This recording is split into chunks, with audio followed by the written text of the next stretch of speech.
Candace. And I'm Ripley. And I'm John. And this is Comicsplaining.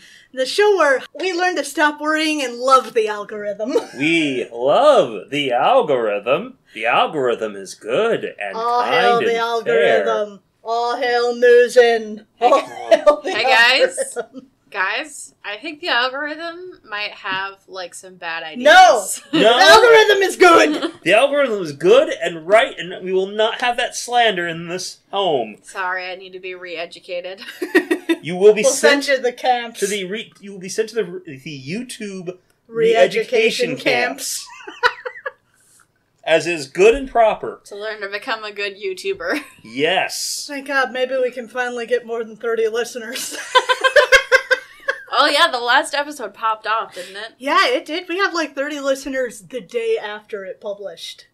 I don't know what I did. I didn't do anything different from usual. I'm glad you did it, though, whatever the fuck it was. I promoted it a little earlier. I don't know. Might have just been a good time of day. Well, it worked out well. We're going to be exclusively on YouTube now. Turns out I can't even just, keep uploading the episodes as we go and keep that the only episode we have. Yeah, nah, that doesn't work because our shit's is longer than 2 hours now. Crap. Yeah, usually goes a little over 2 hours. Sometimes a lot over 2 hours. Mhm. Usually not too far.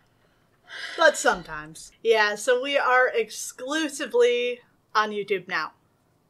But, getting to the show, we're going to be introducing, 3 new characters to the plot this episode. Ooh, exciting. One we've kind of met, but not in the course of the main story. So it's going to be a little bit of a ride. But first, can you tell me what happened last time on X-Men? Mutant X happened. Right. Moira McTaggart is the worst mother in the history of mothers. Mother of the Year, Moira McTaggart. She... So, she didn't let's see. First things first, she locked her child in a room forever. And didn't come back to feed him. No, that's not That's even... later. That's not even the first sin here. Her first sin was just shoving her child in a room. Well, she tried to cure him first. And then when she failed, she decided... shoved him in a room. Yes. Uh-huh. And then and then at some point, she didn't realize she wasn't feeding her child. Yeah, because in that fight with Magneto, something in his cell got broken. And then a year later, he almost starved to death. Yup. It's impressive that it took a year, you know. But the fact that she didn't notice over the course of a year... Yeah. It's not Bad a good look. Moira. You know, I think Mutant X is valid. Moira says, well, he's a grown boy now. So, he escaped when Fuckface McWhirter Yes. broke in to blow the place up. So, no humans involved.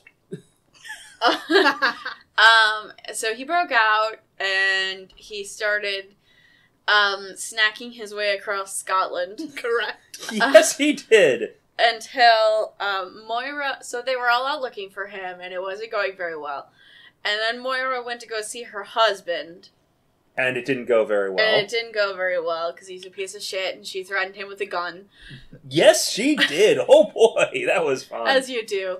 And then Mutant X also showed up and was like, hey, that's my dad, and then ate him. I'm gonna eat him! You missed about half of that first episode, that first issue, though, where Scott picks a fight with Oh, Wolverine. that's true. Oh because yeah, because they did actually find him for a hot second. They and did. Wolverine tried to take him. And it didn't go well. No. I mean, I mentioned that it wasn't going well. But yeah, more specifically, Wolverine got his shit kicked in. Yeah, And it was broke really him. shaken up about it. It broke Stabby McStabpants. Mm-hmm. So Scott decided to fix him by bullying him. And it worked. And it worked. So remember, bullying is good, children. Bullying is good. So then, Mutant X ate his dad and became his dad. And he gains the memories of whoever he eats. So, He does. Freud is having a fucking field day. Yeah, Freud hasn't just rolled over in his grave. Freud is out of his grave and dancing. Put that motherfucker back in the ground. No, he's having too much fun. Let him dance. I hate that motherfucker. The B story that we read was about Alex Summers having psychosis. Yes, that is apparently unrelated to anything that's happening, but he's fine. And will never come up again. Yeah, he was hallucinating him and Lorna dying because he just cares about her so much. That's not how this works, Ann Nesenti. That's not how it works. Ann Nesenti, please, listen. That's not how this works, and if you're gonna give this character trait to him, commit. And at the end, he decided, I'm not gonna be a superhero or an X-Men. And that's like a thing that he's said like 5 times now. He's still here. He's very bad at quitting, huh? Mm-hmm. He's pretty bad. And then in the second issue that we read, they all caught up with Mutant X in Edinburgh. And he continues to kick their shit in. Yup, he keeps fucking with them because he can just change reality to be whatever the fuck he wants. Oh, but he was getting worse. The more he uses his powers, the more he burned through the bodies in. Yep, they were wearing him out, and then they got him to leave the city. Which helps. Which does help, because he doesn't have any victims. Yep. And they chased him, and stuff happened. And then he became Ash. And then the body he was in became Ash. Because Piotr threw him at a wall. Yeah. Yes. And then he was like light and energy form. Yep. And he started to attack Piotr, and then Piotr turned to metal and touched him, and he exploded. Yeah, he didn't crumble this man to ash while he was Colossus. No. Mm-hmm. he was Petey boy. He was Flesh Piotr. Flesh Piotr is... Okay, Piotr is too OP. For one thing, he was able to ash this man while being made flesh. of meat. And that's not even his weakness. Well, His weakness he is spent metal. his whole life, like, pulling fucking combine harvesters behind him in the Soviet Union. It prepared him to ash a man. So he exploded, and everybody was fine, except for all the people who died. Yes. Yeah, it's fine, actually. We're good. We're good. Moira cried. Yeah. She had kind of a rough time of it. Yes. Let's feel bad for Moira. It's kind of a complicated mess. Let's But feel. Moira's Let's totally not having feel her best bad day. for Moira because she's the victim in all this. Well, I mean, she is a victim of domestic abuse and sexual assault. Okay, Yes. but she also is the perpetrator of child abuse. Things can be more complicated than one thing. Yeah. Spectacularly massive child abuse. Jesus Christ. Yeah. We're going to be starting off with a B story from Oh. last week. Oh boy. Gross. Classic X-Men 34 from February of 1989. Written by Ann Nesenti. Oh no. Penciled and inked by John Bolton. Colored by apparently fucking no one. It's disappeared again, fucking figures. The color just appeared on the page. And lettered by Joe Rosen. I believe that they finished the inks, they finished the lettering, and then the color just magically appeared. I believe so. No, I think Glynis just disappeared again, so she couldn't put her name on the credits. Oh no. Glennis, stop doing that. Jason Wingard sits slouching low in an elegant chair at the Hellfire Club, watching one of the serving girls in her lingerie, and apparently not appreciating the view. She's a mere trinket, an object in a cheap, degrading package. Like, can't help but notice you're watching anyway. Right. But I think the next page sums it up nicely, in the way she allows me to just openly stare at her. It's so base, it embarrasses me. Sounds like a personal issue, My buddy. guy, this is a job. This is the uniform. What do you expect? This is the service industry. She needs a different job. Yes. Of course, in reality, the serving girl feels much less obliging, fairly revolted by Wingard's gaze. Excellent. She steps away to the dressing room to, I suppose, try and wash some of the slime off, where she finds Emma Frost garbing up and unburdens herself shit. slightly, venting her frustration about the costumes and clientele. She finds it also sexist and wonders if they shouldn't all just band together and refuse to dress this way. Emma is not particularly sympathetic, given that she's up at the top of the food chain, probably not a shock. Yeah. I guess I'm just going to read it because it doesn't take particularly well to being summed up. Who do you take me for? Just another servant girl? I am the White Queen. Yes, you wear that outfit and men look at you and it cheapens you. But when I wear it, it cheapens them. Let me explain a few things about sexism, girl. It's all in what you use it for. The Hellfire Club reeks of desire and ambition for success and world domination, but it's really about personal domination. My clothes are my battle armor, the dress I wear to go to war. My looks and my body are on par with a man's fists. So that's where Emma's coming from. Yeah. I've met her. She then straps her cape around her shoulders and finishes off, "There's no such thing as sexism unless you give them that power." I mean, I'm not sure I agree with that last bit, Emma, but... I don't believe I fully am here, but, I get where she's going. Right. The serving girl isn't yet ready to hear the girl boss gospel, though. Yeah. Finding the whole lot of them simply wretched. And Emma's like, yeah, no shit. Why do you think we call this the Hellfire Club? Fair enough. Before heading off for a game of chess against Mastermind. And by chess, I mean they have a mental battle in which they are both played by chess pieces. What? And then, I guess, Emma leaves herself open as a ruse to steal Wingard's lance. Wow. And when he leaps after her, he is impaled on it before falling to crush Emma as well. That's really deep, Annie. Wow. Huh? Sure. And the serving girl feels nothing but pity for Emma, finding her a slave to the games as much as the girl herself is a servant to the Hellfire Club. So what did you think of that? It's one of her and Cinti's better parts of it were good. Mm-hmm. The chess battle thing was dumb. Yes. Even if it looked good. John Bolton out here... Always doing the most. Yeah.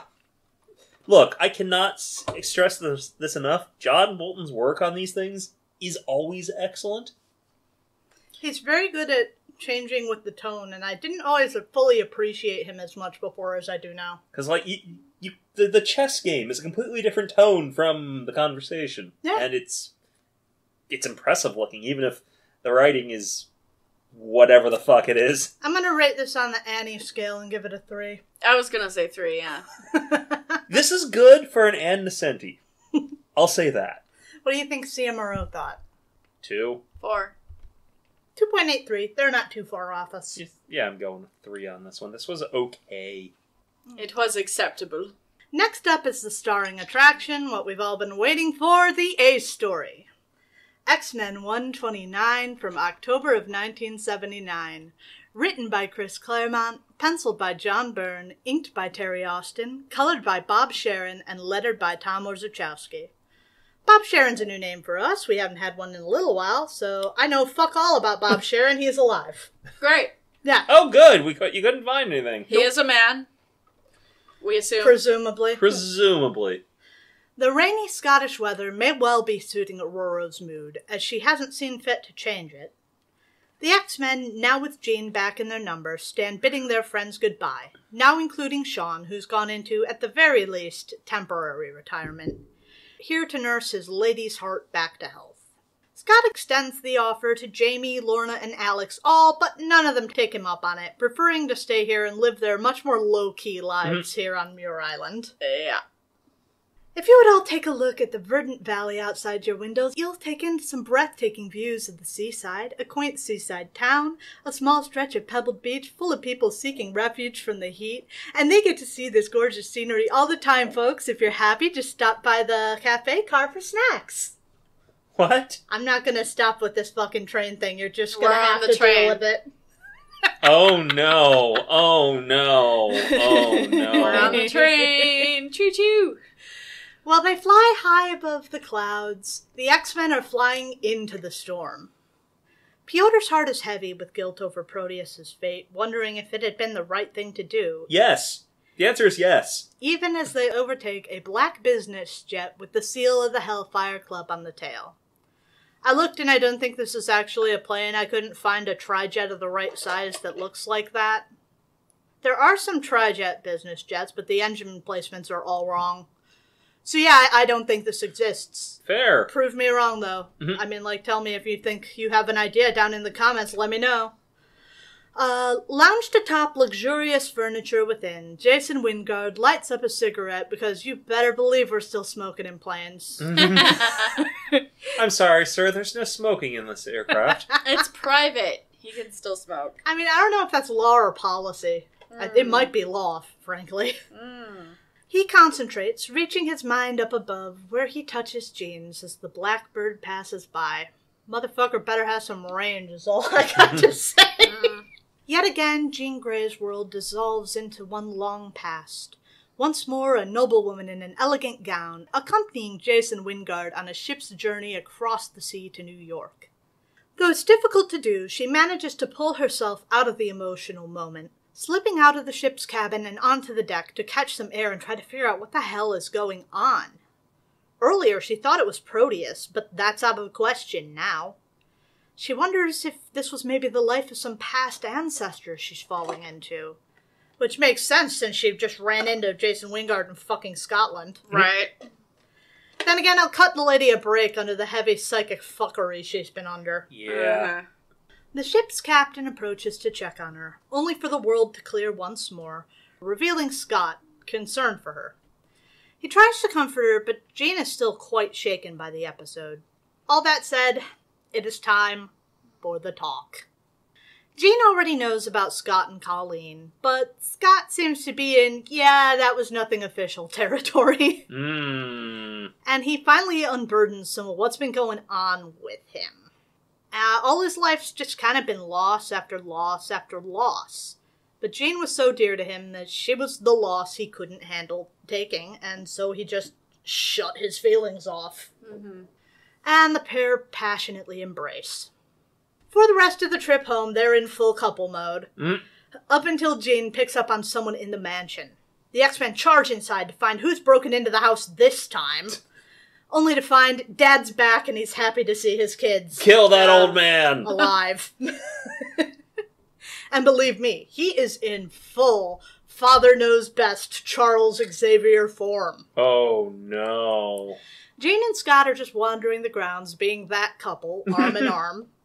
And they re-enter the school, when suddenly they hear some kind of commotion coming from inside the danger room. Suddenly the door slams open directly in front of Scott, like it hits his hands directly in front of Scott. And Wolverine storms out, furious over Xavier, treating him like a rank amateur. Oh boy.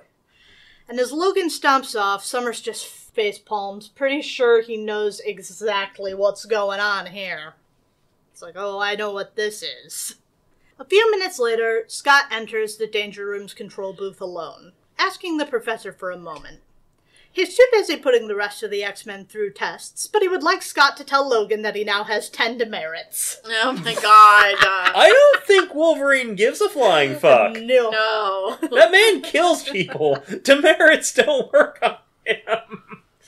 Though the practice continues, Scott does not, in fact, leave to pester Logan, instead trying to make Charles understand. The X-Men he taught were kids that didn't know how to control their powers. They needed these tests. They were part of the whole getting your powers under control thing, but everyone here is past that. And this approach doesn't work with this team. They're a much more independent group with a wide variety of experiences between them. But to Xavier, that's just a mark of Scott's failure to train this team. Oh, God. You should have stayed in space, old man. Something he entrusted Summers with, but clearly that was a mistake. Mind you, that was the third time he's left the X-Men in Scott's hands while he fucked off to do something else. I think he needs to fuck off for good. Scott's dressing down is interrupted by Cerebro, detecting two powerful new unknown mutants. Hey, look, that us. Hey! Oh shit, let's look at They us. even attempted to do the lakes. They did! Detroit is in the wrong place. St. Clair Shores is fucking... Why Lake St. Clair Why is Walled Lake on this map? Walled Lake and Hamilton. You know, major known cities. Next to Pittsburgh, Cleveland, Toledo. Hamilton's kind of big. Yeah, but Walled Lake. Listeners, you must understand that Walled Lake is barely known here. It's nothing. It's a nothing. The X-Men are split into two groups, sending one off to New York and one off to Chicago. Scott, Jane, and Kurt are to head down into the city, and Xavier will take the rest so he can get a grasp on how well they operate in the field. Oh no. Oh, that's gonna go well. Little does he know that they are being watched. I'm not sure if this presentation of this footage is happening live or on replay, but the Hellfire Club are entirely patched into their computers. That's what Smooth Colossus was doing at the X-Men channel. Oh. I forgot about Smooth Colossus. Oh, God. So now we have a collection. We have Smooth Colossus and Flesh Colossus. I hate it. Eventually, we might even have a Smooth Flush Colossus. Do we get Rough Colossus where he's like sandpaper? I hope so. I know eventually. Cast Iron Colossus. I mean, hey, eventually there's Phoenix Colossus. True.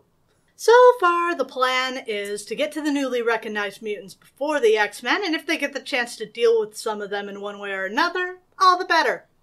Out in the Chicagan burbs, 13-year-old Catherine Pride makes her way home from dance class. I told you we were going to get like 3 new characters.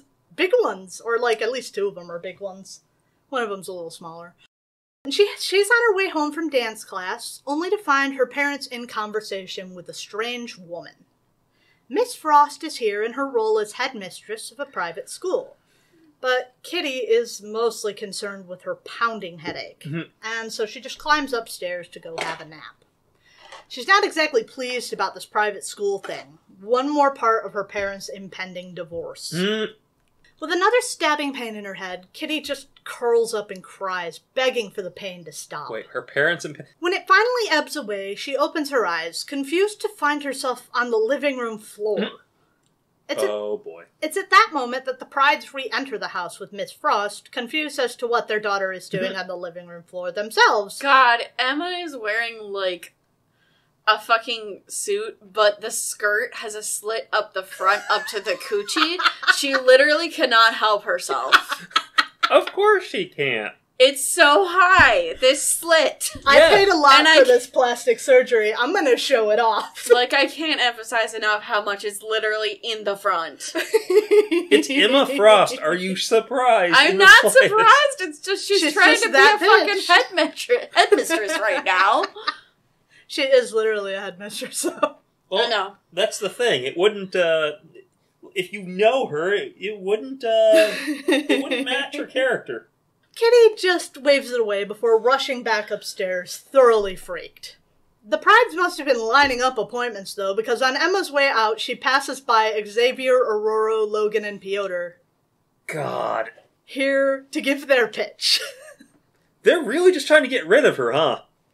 They're just trying to get her away from the fighting for a while. Mm-hmm. I'm sure that's going to end well. Yeah. While Charles talks with Kitty's parents, the rest of the X-Men take her out for milkshakes. You know, to make her stop thinking about how her parents' relationship failing is definitely her fault. Kitty is curious about Aurora's appearance, and Aurora does agree she's somewhat unique, though not just how she looks, hinting that she kind of knows what's going on here.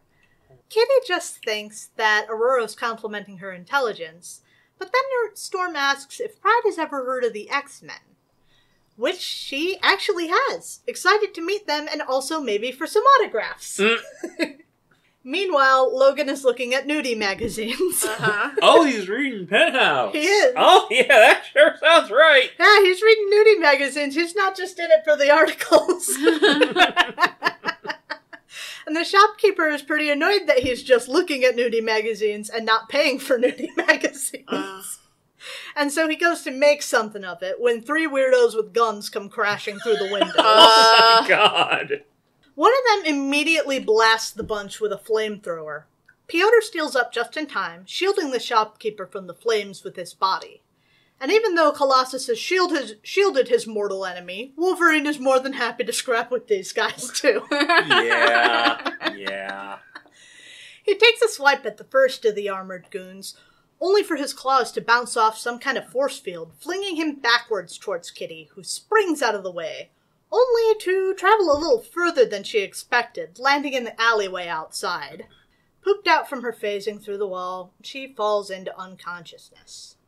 Inside, the X-Men still aren't having a lot of success until Logan gets the idea to trade opponents, and that's the game. Oh, they weren't prepared for everyone. They came prepared one for, like, each. Yep, I see. they've all been practicing. This is how you take down that guy.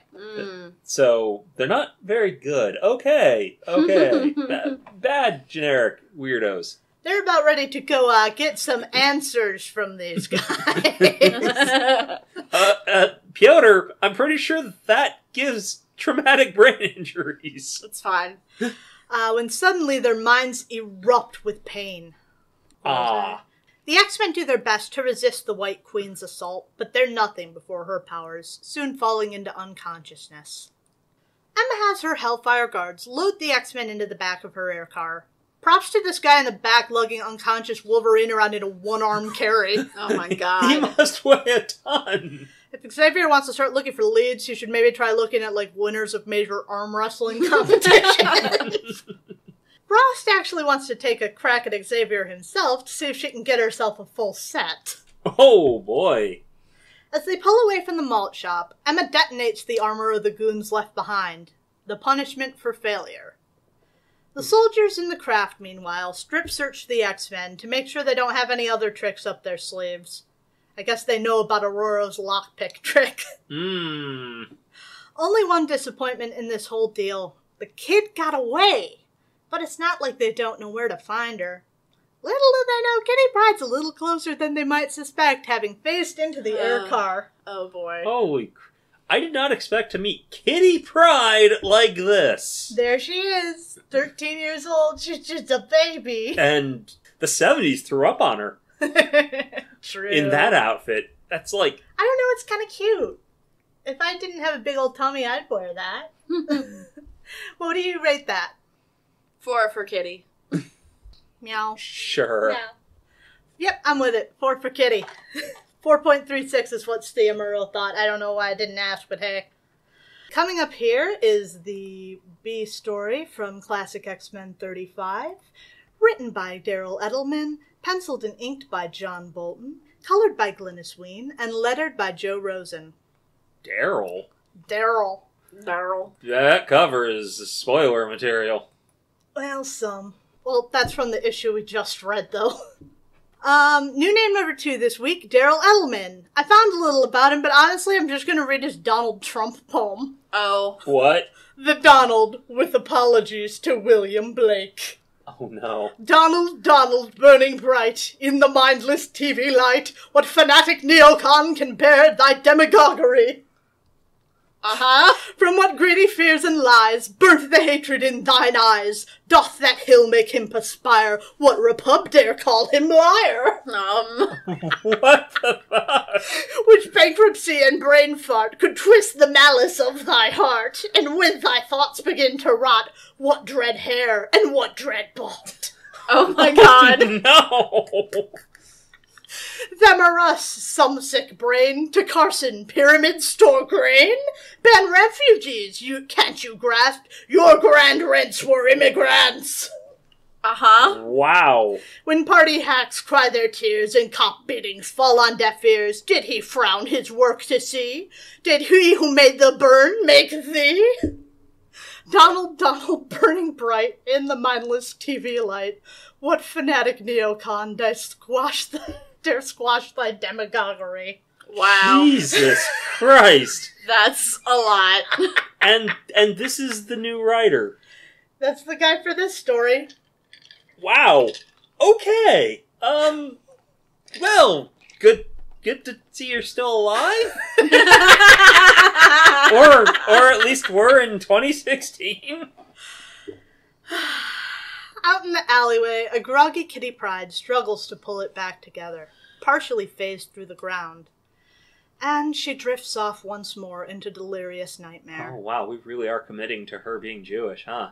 Yep, she's been Jewish from the word go, man. She was wearing the necklace. I didn't yeah, call that. it was harder to see. It was a little smaller, but yeah. But yep, she's been Jewish from the word go. Good. Let's see. Only she had better taste in men. And she drifts off once more into delirious nightmare. She's in a library, studying, trying to figure out what the hell is wrong with her. Then a weird lady, I don't know, we're on YouTube, you could see her, she's just a weird fucking lady in a wheelchair. And yeah, she's like, I think I can help. And then from the other side of the aisle, Emma with an army of plastic surgery mutant ninja turtles. What? This... You know, this is starting to feel like an Ann Nesenti fever dream. And then, Emma starts dancing, I guess, and then she knocks over the wheelchair lady, and Kitty's like, what the fuck? And Emma's like, you don't know what you're talking about. What the That's fuck? totally fine. And then she turns Kitty's book to mush before knocking all of the bookshelves over. Mm-hmm. What? Is that it? Kitty then stares down at the book mush all around her, distraught that she'll never be able to figure out what's happening to her. But suddenly now Aurora is here, and she's holding the book for Kitty. Dream Aurora then encourages Kitty to be selfless, and as that's how you find yourself. And so Emma sends more of her things after them in wheelchairs, and they hit Storm. And then Kitty manages to gather Dororo into one of the wheelchairs and then charges at Drema, phasing the pair of them straight through the villainous, the wall, Kitty's house, and then a book. Uh-huh. Finally out in the alley, Kitty wakes up watching the Hellfire Club cart away the X-Men and makes the choice to be selfless. Who did you say was on pencils this time? It was John Bolton. So this is John Bolton's art. Yeah. Well, he does a little bit of everything. You are correct. That was unhinged. But the fact that John Bolton went from doing that mediocre Ann Nesenti to whatever the fuck this was. Terrible, terrible, terrible story. What do you rate it? I think one. I think we found something worse than Ann Nesenti. No, I think it's on par with Ann Nesenti. I think they're at the same level here. Okay, to be fair, we only have a sample size of 1 here, which is also the score I'm giving it. What do you think Samuro thought? 0.5. That's not an option. It was 1.96. Some people must have liked it. Someone likes. Well, maybe they liked more it for. than us. Maybe they like it for John Bolton. Maybe, or maybe they're just a really big Kitty Pryde fan, and they saw it as a characterization piece, even though none of the characterization made any sense to me. I have met this character. In a seedy neighborhood in Lower Manhattan, Scott Summers, Jean Grey, and Kurt Wagner climb out of the professor's rules, ready to take a look at this new mutant Cerebro picked up. They're not unobserved. Here, too, a Hellfire Club surveillance team has eyes on the X-Men, and they give the update to the New York attack team. After leaving Kurt on guard, Scott and Jean continue on, following some people they see walking along the street to a rundown discotheque. Yet, despite the condition of the place, the music is bumping, and people are having a good time. Given the crowd, though, the pair split up, searching out the mutant. Roddy, the leader of the Hellfire... Roddy Piper? Fuck off. Yes. Fuck off and die. Roddy, the leader of the Hellfire Goons outside, reports back to Sebastian Shaw of the Hellfire Club that they're ready to go whenever. Ooh, I know that name. From the side, Mastermind warns Shaw and Rhodey that two of these guys are kind of a pain in the ass, and they've been kicking my ass since they were like 15. Mm-hmm. And Shaw's like, what? Like it's hard? And then Mastermind brags about how well his work on Jean has been going and how he's pretty much got her in the palm of his hand. A few moments later, the court receives another update, this time from the White Queen, reporting back on her progress. It looks like she didn't really have much of a hard time wrangling Xavier, just like his students. Though Charles lays unconscious, strapped to a gurney. Fully clothed. Yep. And then because Emma got sick of being the only one in underwear, the rest of the X-Men are also down to their underclothes. That's a choice. Hanging out in, like, some big power-suppressing birdcage like they're go-go dancers. Yeah. Yeah. Wait, power suppressing. Oh, Yeah. Wolverine, that's going to be unpleasant for him. Ooh. Ouch, yeah, he doesn't enjoy that much. Yeah. Not a good time. The only failure to report is Kitty. But again, all she has to do is play around in Carmen and Pride's mind enough, and then they'll have Kitty Cat just like the rest. Mm-hmm. This conversation, too, is being overheard by Kitty herself, who is getting better at this phasing thing all the time. You know, I feel like Miss White Queen over there should know that she's being watched. You would think, but, you know, everybody's had a lot of power creep. Kitty can't just leave her new friends, especially Aurora, in a lurch. No matter how impossible it seems that she could do anything to help when the X-Men couldn't handle the situation. And so she creeps across the room and whispers up to Storm's cage, trying to catch the dazed mutant's attention. Eventually she succeeds, though Aurora's probably a little louder than she would have liked. And Aurora realizes that the Hellfire Goons missed a tag sewn into her clothing. And she tears it out and passes it to Kitty, instructing her to call the number on the tag. Uh-huh. It's at that moment that one of the lackeys finally notices Kitty. Wow. Pointing her out to M, who sends the thugs off to capture her. But Kitty then dives through the floor, and Frost orders the facility to be sealed, which will be super effective for obvious reasons. Yes, Yeah. That'll work really good. That'll work just so great. You know, seal the facility. Shit, she just walked through the wall! She just went through a floor. I'm sure she won't be able to go through the doors. As Jean Grey continues her search of the dance floor, she suddenly runs into a familiar face. That of Jason Wingard. Good boy. It is her wedding day here in the wreckage of a once grand church, now destroyed by fire. At the altar stands Jason Wingard and Vicar Shaw, here to wed her beloved. Shaw is a thick. Oh my god. But why did you put Shaw in this fantasy, Jason? It's weird, a little bit weird. It's getting... Look, it's already kind of weird, but that's a lot. I've met this man. Wow. Her heart pounds in her throat, waiting for Shaw to finish giving their vows, which she gladly accepts.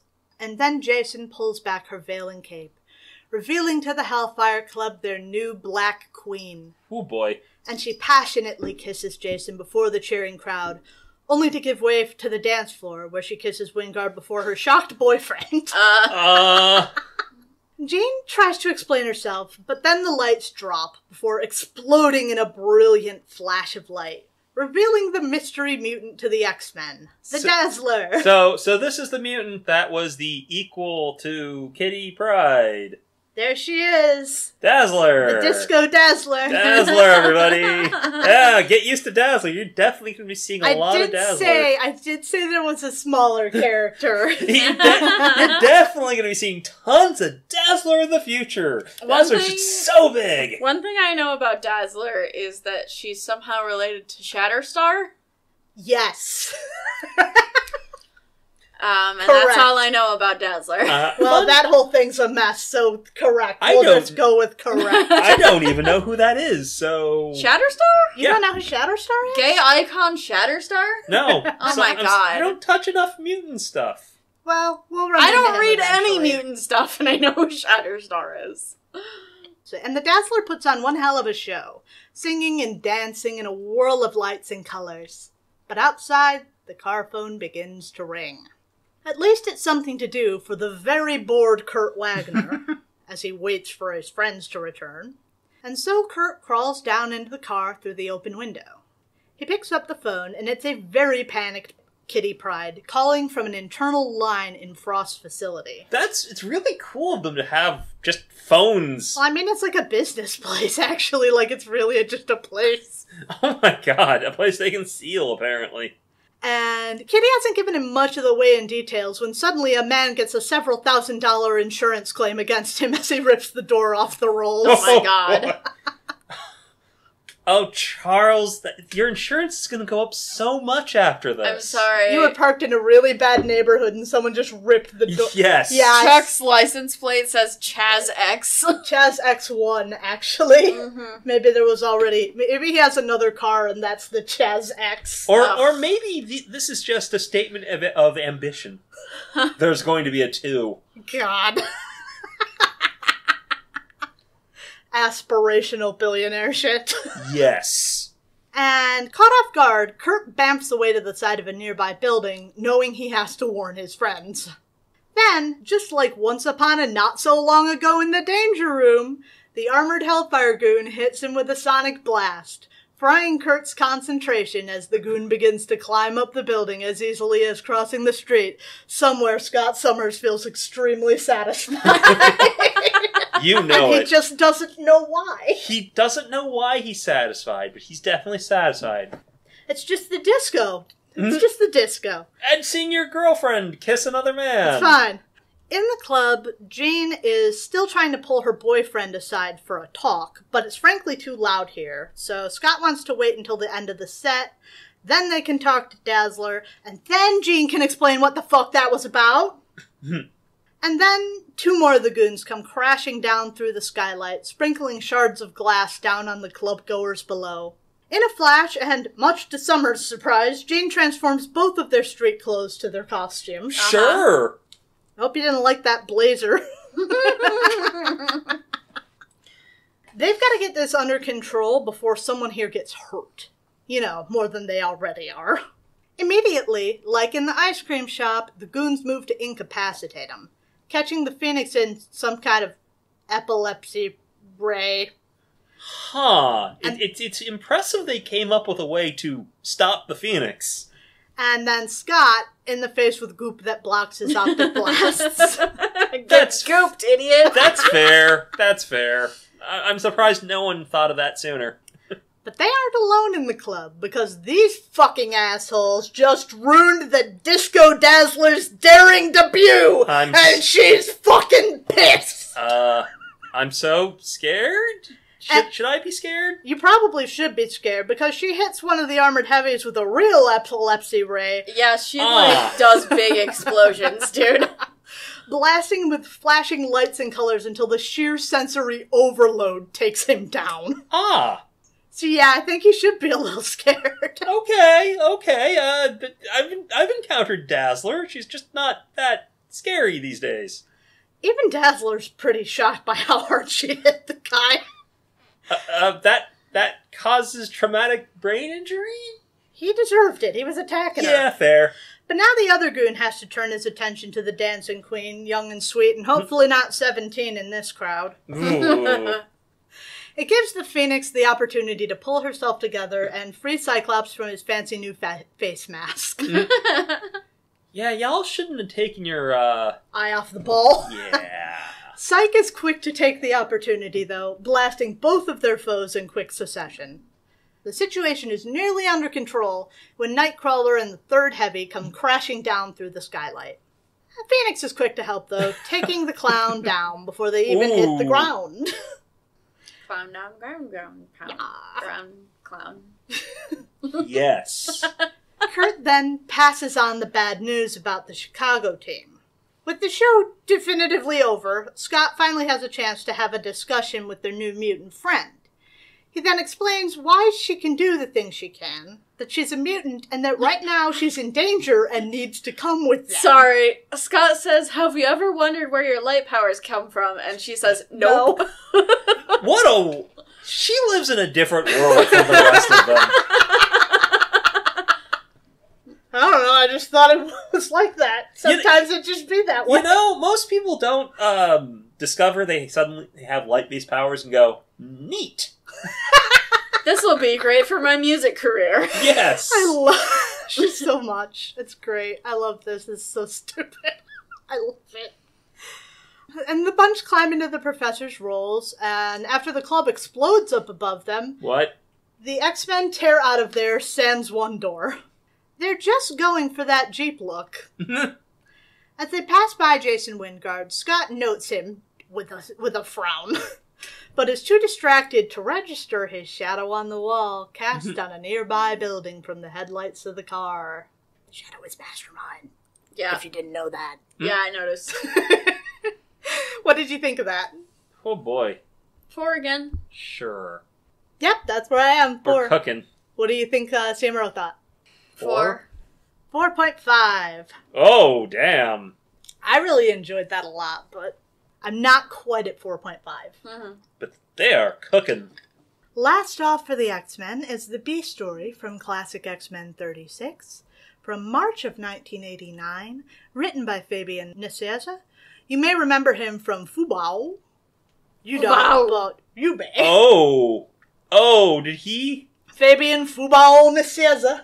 Is he the one who wanted to do the football comic? Yep, he's a football Oh, man. no! He got football tickets. Oh, no! He did a football comic for football tickets.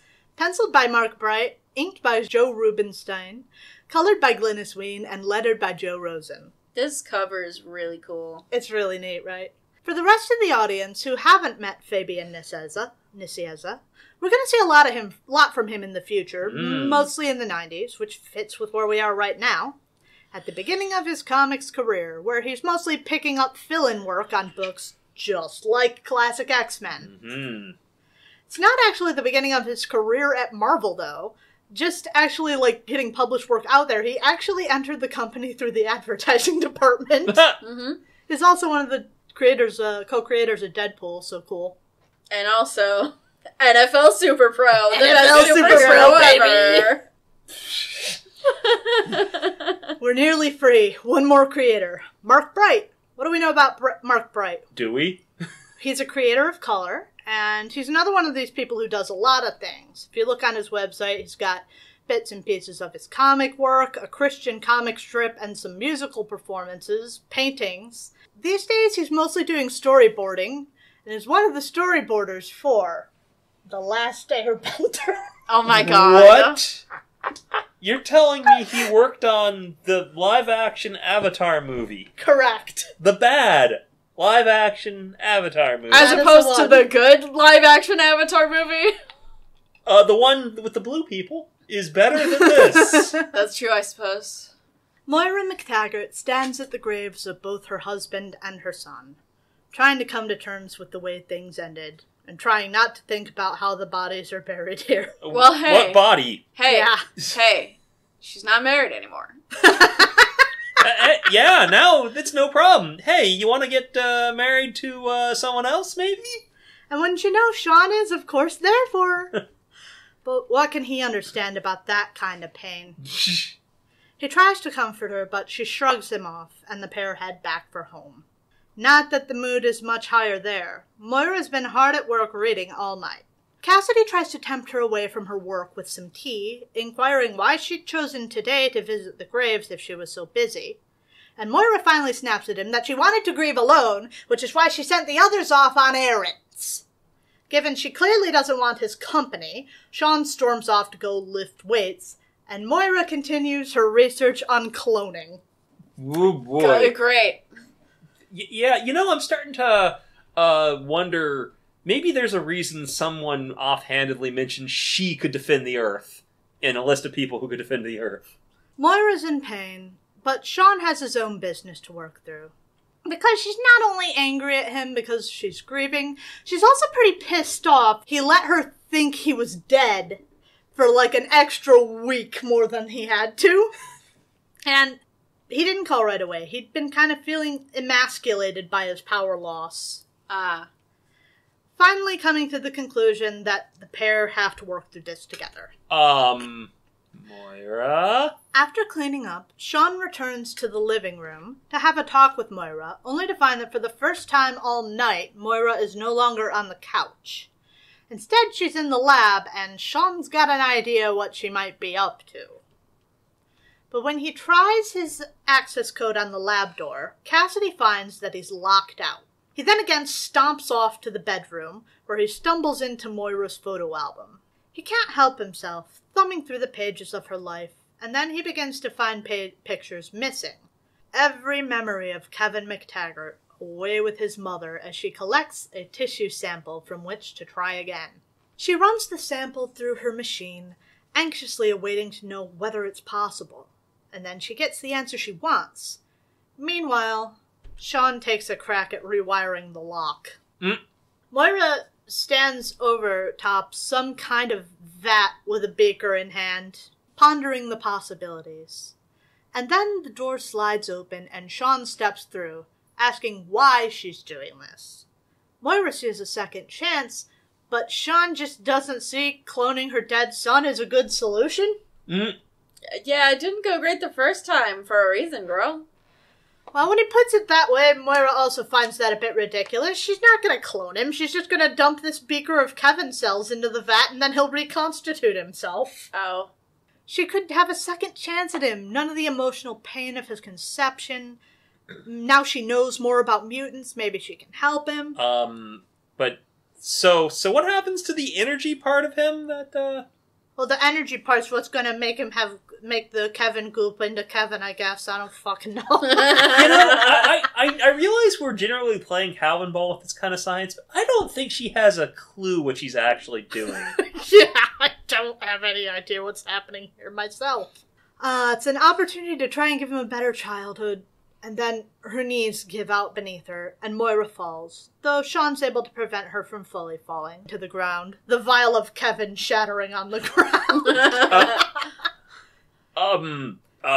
That's not...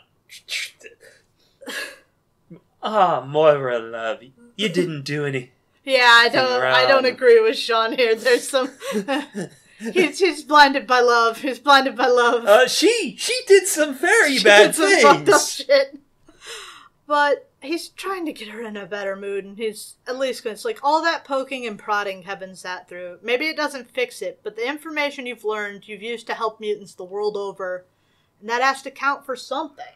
That's something. You're just a terrible mother. That's all. Mm-hmm. Like just a dog shit mother. Just the worst. Moira still feels the guilt and pain of her failures as a mother, and Sean asks her for help in repairing his voice so he can be part of that legacy too. Oh, so taking advantage of her in a vulnerable state. I don't think so, really. No. He's already subscribed to her perspective on this, that she was a good mother. That's his lady. Yeah. And the pair embrace, ready to move into whatever new future lies ahead. When Moira suddenly doubles back, rushing back into her lab, she enters a keystroke, and the airtight chamber in which Kevin's body has been preserved is finally opened. And Moira steps from the past into that new future. Well. What'd y'all think of that? I don't know what to think of that. I don't either. I think writing-wise, it was good, but I think that we're not treating Moira's behavior properly. Yeah. Like, if I just accept, okay, this is just how things are, then as a story, I'm at like a 3. I don't think we're treating this with the right approach, but 2.5? Could Moira actually have done it? Like, if she put the Kevin goop in the thing, would that have reconstituted? We will never know. We will never know that Kevin is now shattered on the floor. I want to know if it would have reconstituted a Kevin, or if what it reconstituted... Kevin McAllister. Yes. We get Kevin McAllister by accident. I'll give it a 2. Sure, 2. This was weird. What do you think Samuro thought? 4. 3? You were pretty much on the money, 2.98. Oh!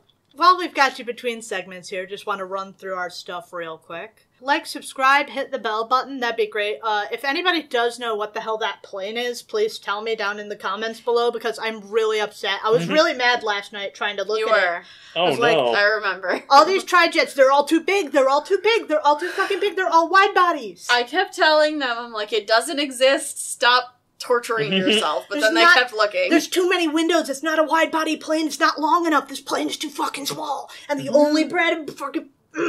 Anyway, if you have any answers, give me that down below, please. Thanks. Otherwise, like, subscribe, hit the bell button, tell your friends, tell your enemies, tell your boss, tell your congressman, write the president, sign a change.org petition. You can find us over on social media at Tumblr, Twitter, Facebook, and theoretically Instagram. Mm-hmm. If you want to join us over on Discord, we actually have a channel in our Discord for a comic book club, so if anybody wants to talk about the Dark Phoenix Saga, which yes, we have officially entered. I didn't address that up front. Yeah. But yes, we have officially entered the Dark Phoenix Saga. You got any thoughts? You can also email us over at comicsplaining@gmail.com. Or shoot us a couple bucks over on Coffee, but really just like, subscribe, hit the bell button, leave a comment. That's the biggest thing you could do for us. Now on to Thor. Oh, Ready. whew, that's stronger than I intended. Rip. Oh. Okay, I'm good. Holy shit. Oh, so it's going to be one of those kinds of episodes. Okay. Well, you might be happy about that. Oh, no. So now we're on to our second part of the episode, and I gotta say,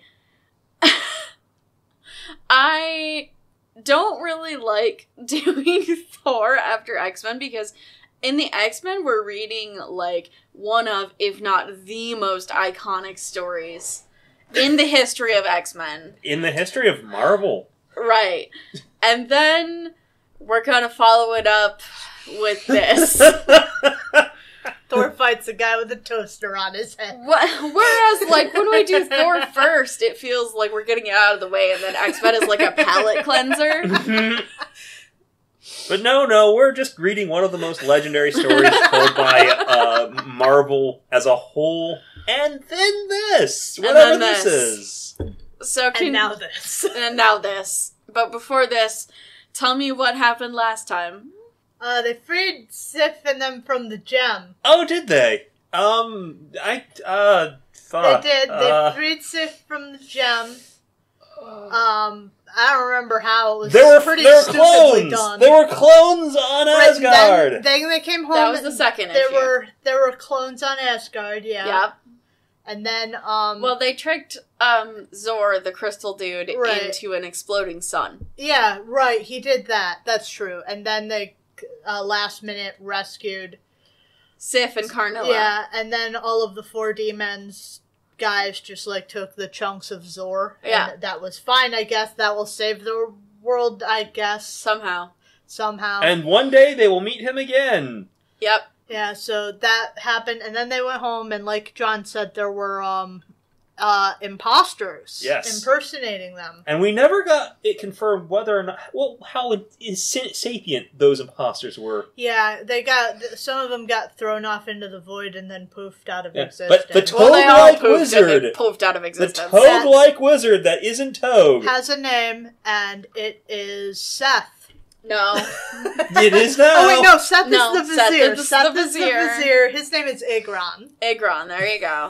And he was Loki's apprentice. Right, except he was bad at being an apprentice Yep. and just kind of struck out on his own, and then he tried to do that, and that didn't work. It didn't work. He made clones of them. Odin and the Warriors too. Yes. and Thor and Sif and Hildegard They and were all a little Heimdall. off. And nobody noticed that they were all a little off, including the Warriors And too. Yeah. No one seemed to notice. No one noticed. Volstag's off eating something. No, it's always been two. There's never been a third warrior. It's the Warriors too, don't you remember? So Gaslighting me. the clones got Gaslighting Asgard. Come the on. clones got defeated, obviously. I sure don't remember what happened after that. I don't. I think the third one was bad, right? There was a third one? Yeah, well, Give me they a hint, put yeah. everything back in order in Asgard, and Thor Right. immediately got sent on another quest. Right. Another quest. Where? With only some people, not all of the Only, people. yep, What did it? But Did it have Baldur Tana was Nile allowed to and come. yep, Uh, Tana. and Tana and what's his face? Silas. Oh, the Black Star, the There Death you Star, go. the 5 dead Black Star Dark Galaxy Nebulas. Oh, that hurts my brain to try to remember. 5 Death Stars. Because we have to Yeah. one up Star Wars. Because 5 Death Stars were gonna come blow up Everything. Rigel. Well, they did blow up Rigel, Yeah. but they were gonna blow up everything. The Rigelians ran away, and then Thor got attacked by some mutants. and that happened. But then they went after the rest of the Rigelians. Right, they were mutant Rigelians. Yes. So who were abandoned there to die. Yes, so, like, correct. mutants, or... There are mutants all over the place, and people are weird about them all over the place. So, those were, like, the same... Warlock is No, they're not the same kind of mutants. Okay. No, they're different. I wasn't they're sure. They're not X-gene mutants, but they are mutants. Yeah. Oh, Marvel. They are man-made mutants, in fact. The Rigelians... Which, by Marvel standards, would actually make them mutates. Right. The Rigelians did experiments which created them, and then we're like, alright, fuck these guys, and then they lived in the sewer. Yeah, well, they were fine at handling the mutant attack, and then took the mutants off to the rest of the Rigelians. Because Thor's cool. Because Thor doesn't put up with the bigotry. Right. And then the 5 dead Black Darth Stars showed up, and they were like, ah! Yeah, they caught up with the Rigelians, and they got, like, all the information that the Rigelians had about it, basically. That's what happened, right? Yeah, that's what happened. Okay. Sure, I believe you, but I literally... You don't sound like you believe me. I literally don't remember half of that, so... I remembered all of that except for the parts that I needed a little prompting Except for on. the things that you didn't. Jerry? I think I did pretty good. Jerry! You're not writing memorable work. I wouldn't give me an A, but I might give me a B-. I mean, Okay. I'll take... Well, I'm glad you're grading yourself. Well, grade That's me how it then. works. Grade me then. How'd I do? I'll take pass-fail, and I won't take answer, and I won't... I'm grading you on a curve. Ripley gets an A because they scored the highest. John fails. Hey! That's not how a curve That is how a curve works. Shut up. No! So, let's go ahead and read yet another amazing, iconic Thor comic. Where he fights a guy with a toaster on his head. He fights a guy with a toaster on his head. No! His head is made of the toaster! Yeah. True. So this is Thor number 219, from October of 1973, written by Jerry Conway, penciled by John Buscema, inked by Mike Esposito, colored by Glynis Wein, lettered by L.P. Gregory. Ooh. And We've run into him before. And the cover is also by John. You know, he doesn't look like he has a toaster on his head, actually. You know what he looks like? A football player. I was gonna say... a big metal football player. I was gonna say, he looks like he's ready for some football! Oh, where's Fabian? Where's my man? Why are we doing... Why is football coming up this episode? We don't know. Everyone stands stunned by Is the... that Aunt May? What the fuck? That's Silas. Oh, God! Look, you can still see his boat captain's hat. Come on! That doesn't mean anything. That looks just like Aunt May's fucking hair. It's true. Oh, God. Everyone stands stunned by the Grand Commissioner's PowerPoint about the Black Stars. I've never seen a PowerPoint be that effective. The universe is doomed. The scope of it seems somehow unfathomable. Unfathomable. To the point where even Thor begins to question whether or not they can be defeated. Don't you think, like, I don't know, Galactus would come along and say no because Don't you think he needs to Galactus would eat? be like, wow, those things are perfect? Yes! Except they don't I have think people... Galactus would be like, hey, you're ruining all my food. I need to eat this! What's wrong with you? I need that to live. Yeah. Yeah, fuck you guys! I need food! I'm hungry, and you're not helping! It's okay. My favorite Galactus is the Lego Marvel Galactus where he just makes nom nom noises. So yeah, there's not a lot of good vibes in the room. After all, what can they possibly do against 5 worlds the size, 3 times the size of Jupiter? Plenty of good art, though. It is that. For whatever hot bullshit this storyline is, John's having a good time. it's well drawn. It was John, right? Yeah. This looks like John Buscema. Yeah. Well, Sif rebuffs them. reminding Thor of who he is. A god who can fight things larger than Jupiter? The god of thunder is not one to roll over and let destruction reign on the universe. You know what he should do? He should swing his hammer around real fast and travel back in time and kick their asses before they become stars. You're right. He should remember that he has time travel powers and use that to solve his problems. Well, he and all his buds go back to the Longship. I love that all those look like planes. Yeah. Those rockets just look like planes. Yeah. They're spaceships. You know how They do. They just look like fighter planes. You were having trouble recognizing a passenger, a private jet. I was looking at this like, I love how they're all a different shape. Every single one is a different shape. This is some Looney Tunes ass fighter plane stuff. So they go back to the Longship and they start flying out towards the Black Stars. As they approach, one of the vacuum hoses slides out toward them. A panel pops open and out steps Avalon, a metallic giant who looks like a recorder recolor. Yeah. Original character, do not steal. Mm-hmm. He wonders if these strangers could be the ones he has been waiting for, the ones who will save his people from their endless nightmare. As the ship approaches, he reaches out to take a handful of it, wondering what kind of starfaring race would rely on wood for their vessels. Fair question. Yeah, that's, sure. That's kind of a first. The hole he created almost causes Sif and Balder to fall, but Thor helps them both back up before jumping down to attack the middleman. Balder and Sif follow, and then so do the mutant Rigelians, led by Juka, their leader. They all fight with ruthless determination until Avalon declares he's had enough and bats them all away. He's impressed by their tenacity and would like to invite them inside as friends. Huh. Thor points out that if he wanted to be friends, he could have started by not destroying their ship. He's a knight of the inner realm, whatever the fuck that means. It means something to him. But Avalon needed to test their mettle to see if they were up to his task. And therefore he tested their wood. Right. He promises to explain, but first invites them to come inside the vacuum. That's the vacuum cleaner. No, don't do that. Do not come inside the vacuum. He just wants to give them the suck. No, the suck is bad. The suck will hurt you. Do not do that to a vacuum. Juka doesn't trust this middleman, but the Odinson is willing to hear them out, so they all follow him in. Are you good? Yeah, we're good. Back on Asgard. Hildegard has sat down for supper with her parents. After so long away, she's happy to spend time with her family, though she wonders at the absence of her sister, Krista. Her mother tells... We didn't talk about Krista! Oh, yeah.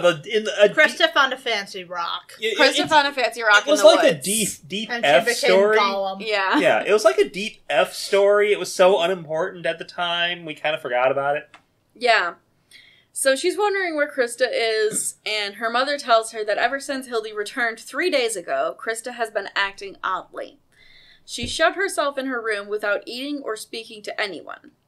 Hildy hypothesizes that this may be simple boy trouble, and goes to talk to her sister. But as she knocks on the door, a bright light suddenly engulfs it. The Valkyrie punches through, but when she gets inside, the room is empty. Krista has disappeared. Gasp. She has gone missing. Book Girl and Jewel are gone. Returning to our main story, the gang is walking down a hallway lined with irregular pillars. The passage is enormous, but appears to be well used. What's more, they all feel the eyes of other residents watching them. Avalon explains that his people, the Subworlders, are shy by nature and wary of the newcomers. They are the first organic life forms to walk these halls in almost 10,000 years, he says. So, what are you? Metal. Oh. They come to the end of the corridor, where Balder decides to ask Thor what the fuck is going on, as if he knows. Yes, because Thor knows what's going on. Right, Thor knows more than you do. Yeah, that point is punctuated when Thor asks Avalon to answer for him. First, the giant summons the rest of his people to meet the visitors. Like him, they're all huge and metallic. He explains finally that they were created by the Masters of the Black Stars to live in and service the vacuum hoses. Okay, So sure. they're a race of vacuum mechanics. Yep. Here to give you the suck. They are made out of some kind of living metal, so they live like normal people, but are trapped here. That one's a baby. That one's a baby, because they can breed. Sure. He specifically says they could breed. Sure. So they can, in fact, give the suck. They could give the suck. Hey, they are here to give the suck by definition. They're vacuum technicians. They can never pursue their own desires and create their own lives, because they are bound to their creators and made to service the machines that feed the Black Stars. So they want to stop giving the suck. Yes, they do. Giving the suck sucks. Thor wonders at why they can't free themselves, having fought Avalon and found his strength to be considerable. Avalon explains that their strength comes from the machines around them. They feed on it, and it empowers them. Now understanding their situation, Juka and the other mutants have changed their minds. They feel a kinship with these subworlders. They, too, have been denied the right to live as others do. Juka implores the Thunder God to assist them, but honestly, I don't really think he needed prodding. Nah. Like, what? Thor was going to get all this way and say no? This is exactly the kind of situation that he would jump into. Yeah, he doesn't care if it's evil men or evil gods or literally Satan. Evil vacuum cleaners. Evil brother. Having come to a decision, the Odinson declares that their first course of action is to meet the subworlders' so-called masters. He whirls his hammer and takes off down the corridor, Avalon following closely behind. They go back to the outside of the machine, which Avalon begins to direct backward toward the planet that it's attached to. And this page is really nice. It is.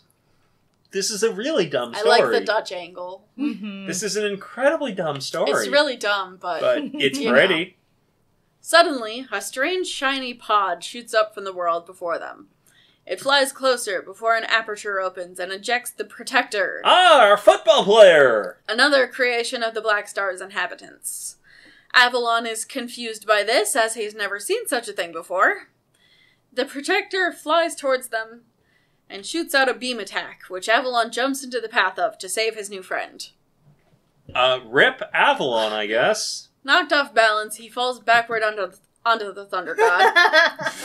But Thor is more than strong enough to bear his weight, and gently sets him down on the surface of the vacuum to rest. By the way, they're calling this thing a scoop, but I'm gonna keep calling it a vacuum. Yeah, it because it's a doesn't look fucking like vacuum. a scoop. It looks like a fucking vacuum. You're not picking up poop in this scoop. Well, Thor then turns to face his assailant, bashing the Protector with his hammer. He's shocked when the Green Man doesn't react to the blow. For some reason, even though this happens all the time. right, You know, constantly. hey, Thor, buddy, pal, you should be accustomed to enemies who don't notice your all-powerful hammer. The Protector gives him a left hook, proclaiming that he was created to defend the Black Stars, and no one will stop him. He wraps both of his hands around Thor's head. Oh, rip Thor, I guess. Planning to squeeze it until it pops like a water balloon. But this idiot left his hands free. Fucking amateur.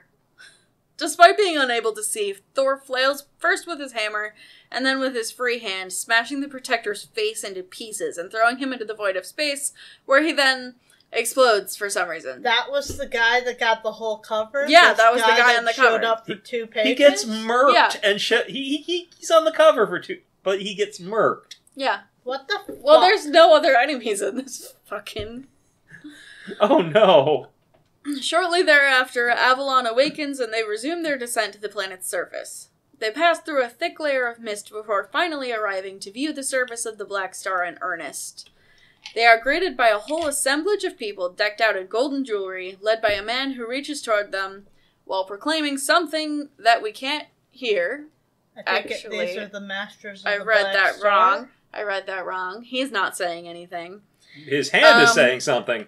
No, in fact, the truth of this page, and it took me a minute to figure this out, these guys are fucking huge. Mm-hmm. So This right here Oh. is the head of the vacuum. It looks like a Tic Tac.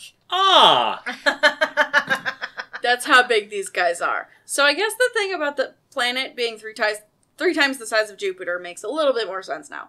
Well, So these speech bubbles are actually going to the vacuum. That's Thor and Avalon talking. hey guys. saying?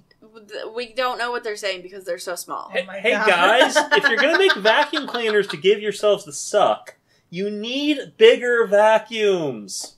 You don't know that. You're right. I don't know that. I'm just assuming based on their appearance. So They could have much, much smaller anatomy. So what do you guys think of this issue? Besides their fucking penis sizes, you weirdos. We're, Fucking sucked. we're finding our own fun, okay? Because there's none to be found in here. 2 stars. Yeah. Bored. This was a nothing burger for This is sure. a 2 at I can't best. believe the guy on the fucking cover got like 2 pages. He was the protector, and he's gone. Okay. And Yep. he failed at his mission. Yep. Wow. Hopefully we never see him again. Okay, let's go ahead and read Thor number 220. This again? For my universe to live, the God of Thunder must do this again. Okay, we've done this. We left the guy. We just did We this. just met the guy who did this. You Literally. don't even look different enough from the 4D man for me to be cool with this. Look, when Stan was reheating his own ideas, it wasn't very good. So there's a funny thing about this cover. Yeah? Yep. Okay. So this is Thor number 220 from October of 1973. Written by Jerry Conway, penciled by John Buscema, inked by Mike Esposito, colored by Glynis Ween, lettered by John Costanza, and the cover art is by Gil Kane. Thor and Avalon have arrived at last on the surface of Rune, one of the 5 black stars, to find that the race that inhabits this planet is unbelievably huge. That could be a small problem. Their leader, Kragon, grabs at the device they're riding, but Thor makes his move first, leaping onto the hand of the Colossus and striking with his mallet. Oh my god! It doesn't do much. I personally think it should do more, since, mythologically speaking, Mjolnir was created literally to kill giants, but whatever. Kragon swats him away like a flea, sending him flying to what would surely be his doom, if not for Avalon's swift movement. Look, we've already proven Jerry doesn't really care about gods. Yeah. So, Thor's buddies arrive just in time for Avalon to dive bomb the hatch, ordering them all back inside. yeah, I guess. There's no hope of defeating these people after all, he says. Kragon is mildly annoyed by this. They had predicted that the Subworlders would rebel, but the idea that they could is troubling to him. He orders the technician to reel in the hose using a machine that packs it all into a neat little tube, with the Asgardians and the Subworlders inside. Kragon then hands this tube over to the man who created its tiny captives, Dracus, a low-born scholar. His inventions have raised him to a higher standing, but the nobility doesn't truly accept him, and he harbors some resentment towards them. I'm feeling a mirror of another world here. Yeah, it's feeling familiar, isn't it? I love reheated Asgardian drama. He aspires to conquer them as vengeance for looking down on him, but he doesn't really have a plan for doing that. I sure love reheated Asgardian drama.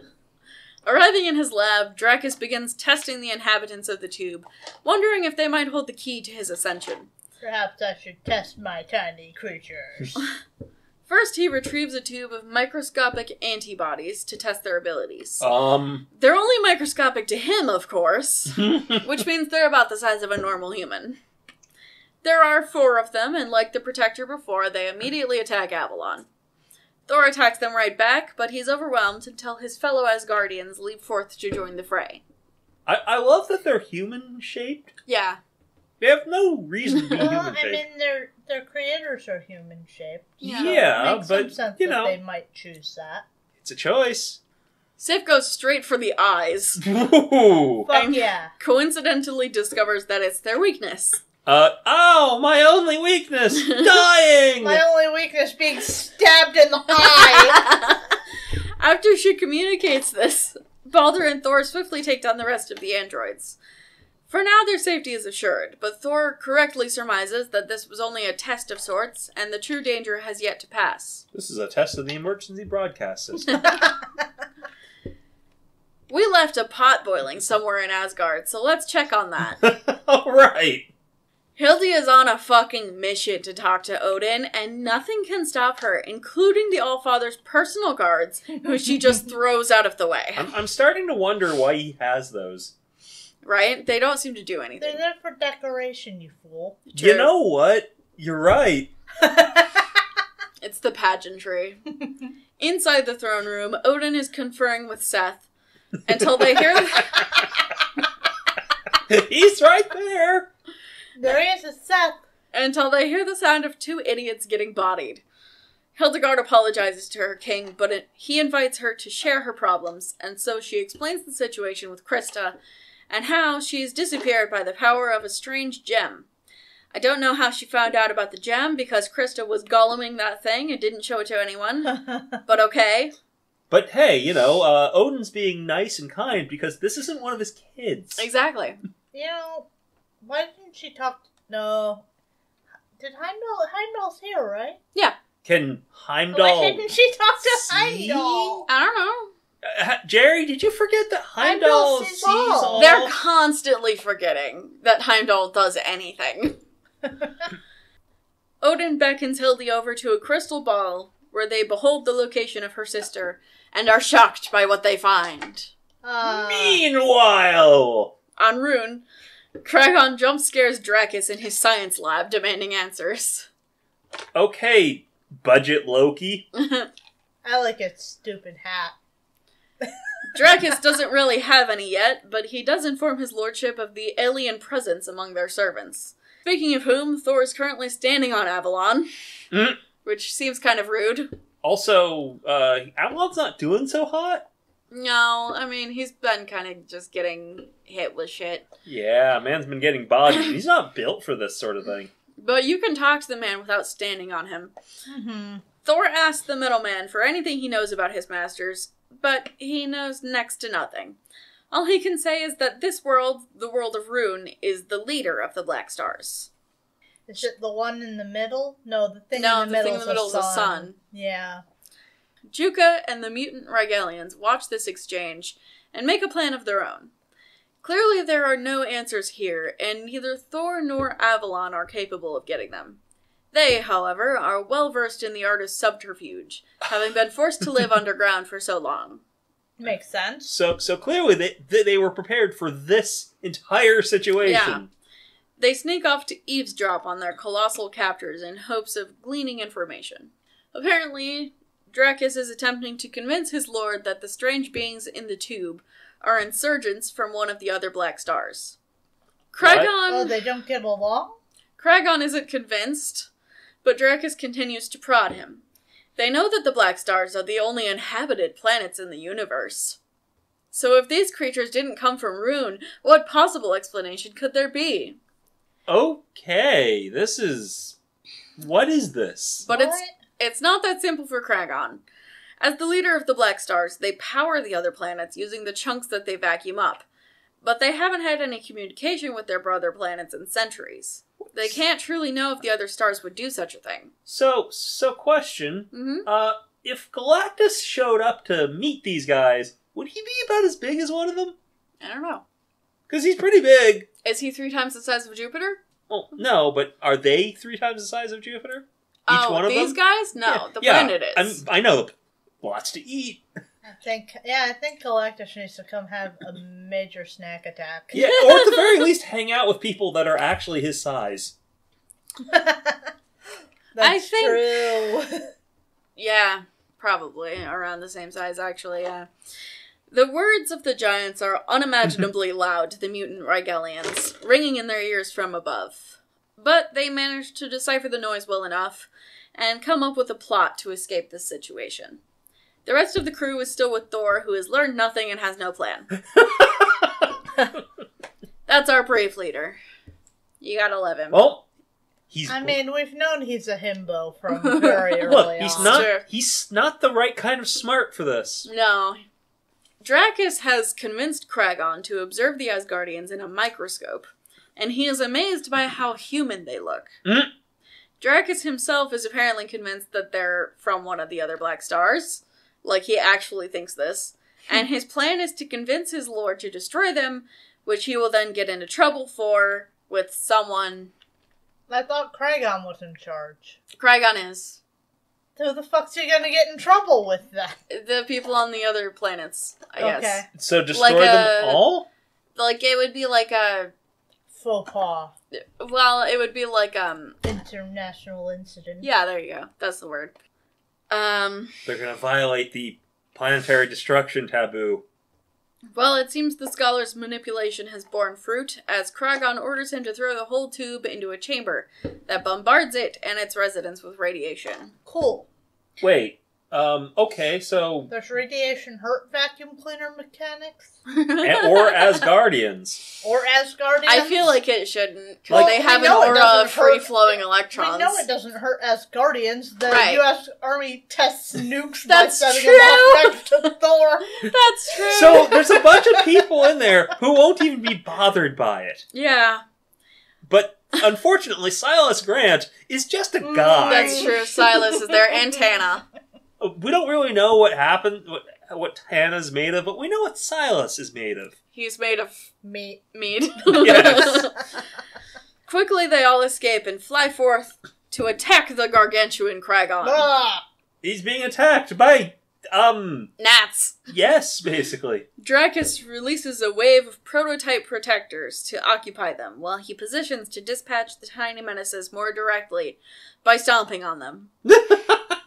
And they get a nice upskirt in the process. Oh, God, I hate it. Why? Very nice. Very, very classy. Unfortunately for him, at that exact moment, the mutant Rigelians climb their way up to his throat and push on a nerve that momentarily paralyzes him. What?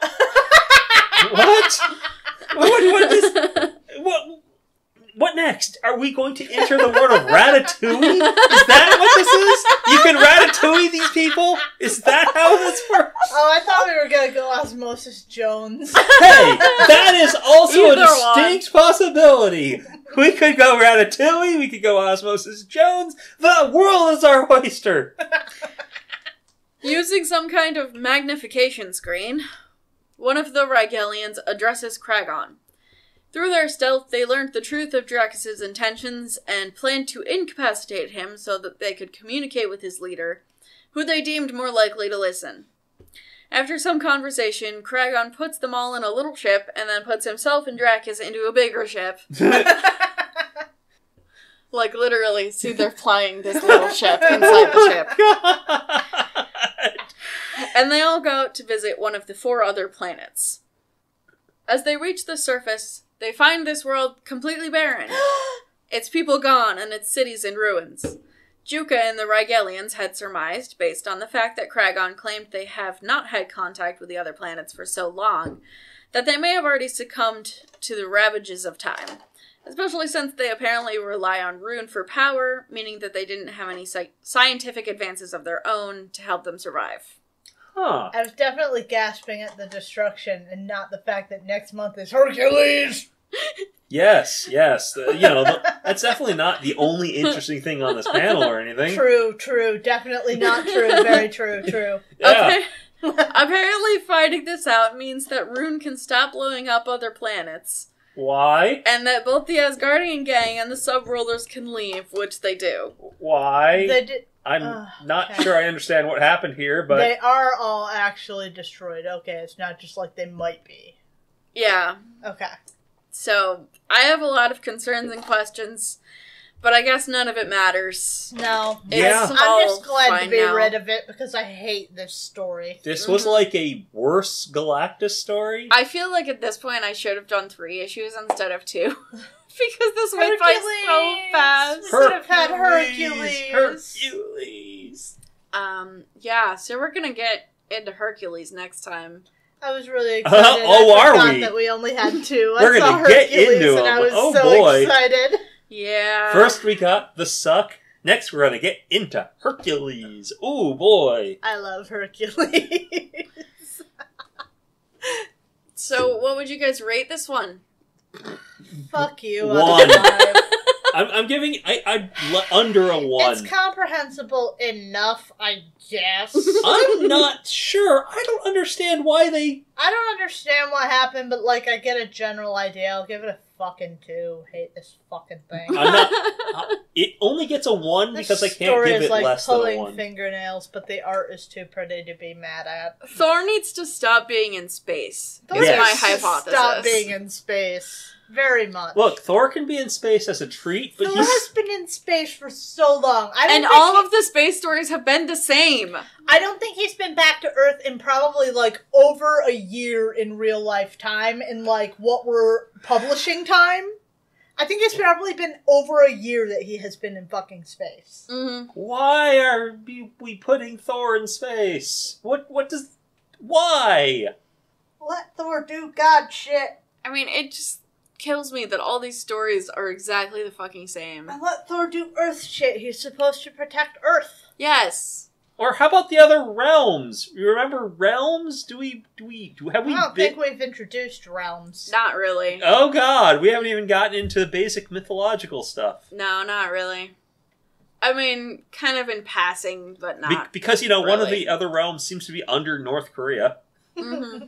But that's all I've got. We're running a little short this time. It would be a great time for us to talk about Secret Invasion, but one person here hasn't watched it. I haven't actually watched the most recent episode myself, so... Ha! I'm sorry. What can I say? I'm house hunting. I don't want to explain myself to you guys. Fuck that. No, I understand. I am also not good at watching things sometimes.